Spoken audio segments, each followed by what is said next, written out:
எத்தனை வகைப்படும்? அவை யாவை? மொழி 3 வகைப்படும். அவை தனிமொழி கண், தொடர்மொழி கண்ணன் வந்தான், பொதுமொழி வேங்கை. Please like, share and subscribe Leela kids channel.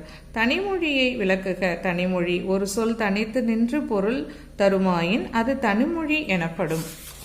எடுத்துக்காட்டு: கண், படி, பகாபதம். கண்ணன் படித்தான், பகுபதம். தொடர்மொழியை விளக்குக. 2 அல்லது அதற்கு மேற்பட்ட தனிமொழிகள் தொடர்ந்து வந்து பொருள் தருவது தொடர்மொழியாகும். எடுத்துக்காட்டு: கண்ணன் வந்தான், மலர் வீட்டுக்கு சென்றாள். பொதுமொழியை விளக்குக. ஒரு சொல் தனித்து நின்று ஒரு பொருளையும் அச்சொல்லே பிரிந்து நின்று வேறு பொருளையும் தந்து தனிமொழிக்கும் தொடர்மொழிக்கும் பொதுவாய் அமைவது பொதுமொழி எனப்படும். எடுத்துக்காட்டு: 8 8 என்ற எண்ணை குறிக்கும். இவையே L+2 என பிரிந்து எண்ணை என்று பொருள்படும். இரு மொழிக்கும் பொதுவாய் அமைவதால் பொதுமொழி.